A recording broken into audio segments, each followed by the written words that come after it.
Je voulais en revenir, on parle souvent de Benzema. Alors certains vont te dire quand tu critiques que tu es un anti-Benzema, un anti-ceci, cela, mais moi quand je regarde les matchs et que ça soit la double confrontation contre le PSG, Benzema il sort tôt et que ce soir la meilleure période...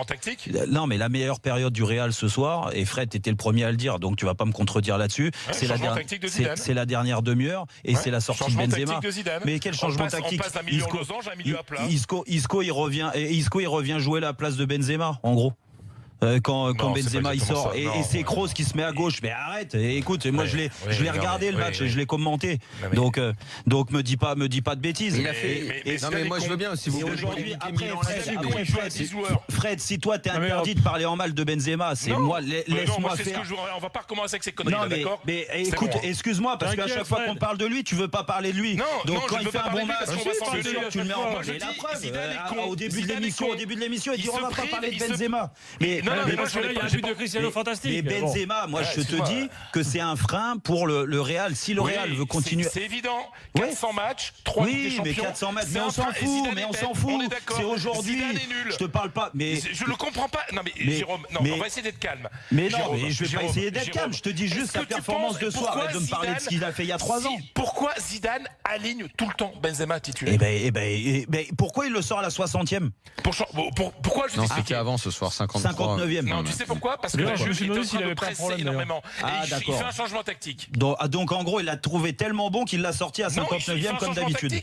C'est que Benzema, il a été inexistant encore une fois. Et que Zidane n'arrête pas de se planter. Et t'imagines le Real à 10, ce qu'ils sont en train de faire. Et ouais, mais c'est ça. Son utilité, en fait, moi je la comprends. Et ce qui est... Si, mais en fait, il peut le faire jouer une mi-temps. De toute façon, en plus, si ça permet... Enfin, de toute façon, avec Ronaldo, bon, j'avais l'habitude de dire Michael Jordan et Scottie Pippen. On peut également dire Batman et Robin. Bon, bah voilà, Benzema, c'est Robin de l'autre. Et si ça lui permet à Batman d'être à l'aise, de se sentir bien parce qu'il est là, moi, je comprends que Zidane le mette parce que l'autre, il va faire un rôle ingrat de pressing. C'est vrai qu'on le voit pas. C'est vrai qu'on voit pas, mais bon, parfois il écarte un peu le jeu. Il va prendre un ballon sur le côté droit parce que ça va permettre à Ronaldo de rentrer dans l'axe, de faire peser une menace permanente. En fait, ça trouble mine de rien la défense adverse. Il fait pas tous les matchs, il fait pas le match en entier. Donc ça veut dire qu'au bout d'un moment, en plus, ça permet à Zidane une sorte de changement tactique qui trouble. Tactique ce soir, c'est poste pour poste. Bah alors, si tu veux pas de changement tactique, ça permet au moins à un mec. Si toi Benzema et Lucas Vazquez c'est pareil, on arrête. Non, Isco et Benzema, c'est dans le même rôle. Par contre, ça permet, selon moi, même à un mec meilleur d'entrer. Et le mec ne voit même pas qu'Isco a changé plus de différence. Non, mais attends, parce que finalement, quand Benzema sort, bah, le Real, alors dans un premier temps, on a l'impression que ça stabilise un petit peu l'équipe, les mecs qui se mettent comme ça, ils maîtrisent le jeu. Et puis quand il sort, c'est un mec meilleur qui rentre et c'est tout le temps là que le Real fait la diff. Donc dans ce schéma de progression dans un match que met en place Zidane, à chaque fois ça marche. Comment veux-tu qu'il change? Alors, moi non plus, je le vois pas, mais je peux comprendre la réflexion. Et si en plus Batman est content parce qu'il a son Robin à côté, moi si je suis entraîneur et que Batman il me dit, bah ouais, moi je veux mon petit copain, bah je vais lui mettre son petit copain. Tu sais, je vais lui mettre mon copain. Moi, on a beau me parler des 400 matchs, juste pour finir les 400 matchs de Benzema, bien sûr que c'est un exploit fait de sa part de le faire au Real Madrid sans aucun doute. Mais ce que je veux dire, c'est qu'aujourd'hui dans l'effectif, même si les mecs qui sont sur la photo ils font des sourires, je veux dire quand ils voient les prestations de Benzema et qu'un Isco qui a joué ce soir mais qui joue pas, qu'un Bale ne joue pas, que Asensio qui est en pleine bourre ne joue pas. Oui, mais aujourd'hui t'auras personne pour dire ça au Real, ça marche trop bien. Non, mais ça marche trop bien. Et puis c'est Zidane. Le problème c'est que c'est Zidane. Et Zidane c'est un totem. Oui, non, mais on est d'accord. Il n'y a pas un mec qui va dire quelque chose. Il y a quand même une question en première partie. Est-ce qu'il est là pour Ronaldo? Bon, c'est autre chose qu'une nourrice, un mec qui met 2 buts dans un match, me semble-t-il. Je voulais juste dire ça comme ça tranquillement. Il a mis 2 buts. Il n'y a pas Cristiano Ronaldo sur les 2 buts. Donc c'est peut-être autre chose que le copain ou le mec qui valorise. Voilà. Oui, mais là, c'est dommage, Grégory, parce que tu pourrais te servir de cette première partie pour faire croire que tu as raison. Mais après, tu tombes dans la caricature. Personne ici n'a dit qu'il était là pour faire la nourrice et que c'était un mauvais joueur, etc. etc. Donc, la question c'était, est-il surtout là pour Cristiano Ronaldo? Il était peut-être surtout là pour mettre 2 buts. Et je te rappelle que ta coéquipière Mélisande a rappelé que sans doute que si Isco avait été là, il n'aurait pas joué. Donc, Avant de passer à la Juventus, j'aimerais juste qu'on ait un mini débat sur Karim Benzema, parce que j'aimerais qu'on voit les stats de Benzema par saison, un peu comme avec Ronaldo. Alors c'est pas les mêmes chiffres, hein, c'est un peu moins important, mais il y a quand même des bonnes saisons pour Karim Benzema. On a mis le lieutenant sur le chat, on nous dit c'est Ronaldo, Benzema, c'était Jordan et Pippen à l'époque des Chicago Bulls.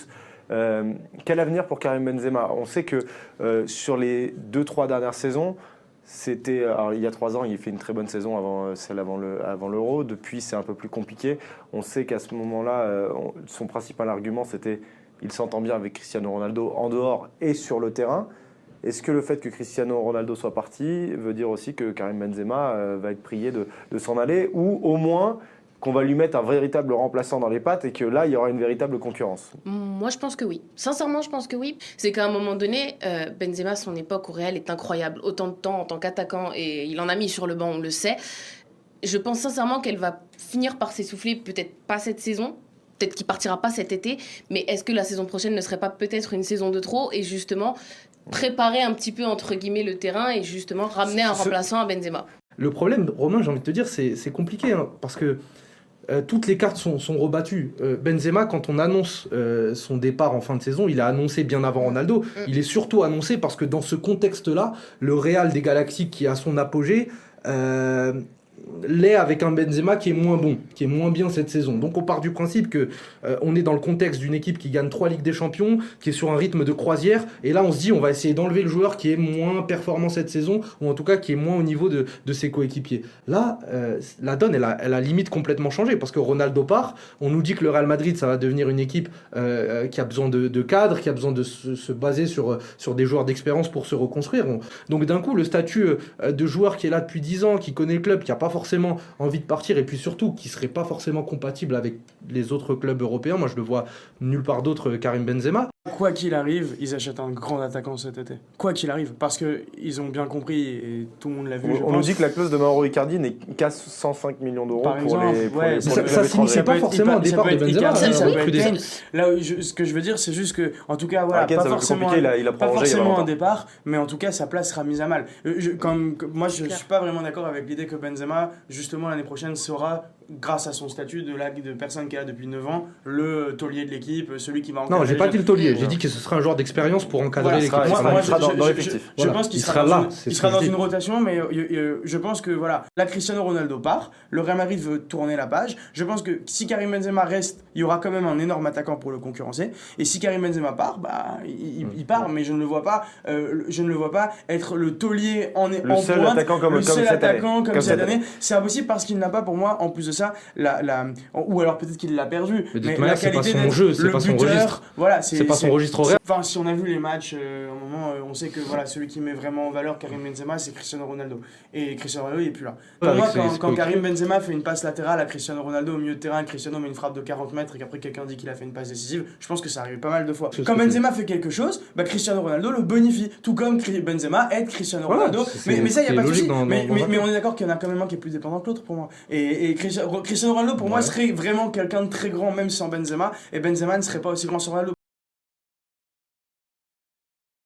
Voilà, Benzema qui finit devant CR7 au classement du Ballon d'Or. Tous les journalistes, là, tous les consultants là, qui pipent rien au foot, qui disaient que sans CR7, Benzema il était rien. Fermez vos Le mec qui jouait parce que c'était le copain de CR7, qui finit devant lui au final. Oh là là. Donc c'est peut-être autre chose que le copain ou le mec qui valorise, voilà. Bon après, on va même pas parler de sa place dans le classement du Ballon d'Or. Il finit quatrième. Quelle honte France Football. Je comprends pourquoi il est pas venu à cette cérémonie de merde. Lewandowski, t'aurais dû faire pareil d'ailleurs au lieu de t'afficher avec ce trophée de guignol. Mais bref, je voulais faire cette vidéo parce que bon, malgré la place honteuse où il est, ça change rien au fait qu'il a fait fermer la bouche de tous ceux qui l'ont sous-estimé depuis des années. Donc Benzema, tu mérites cet hommage.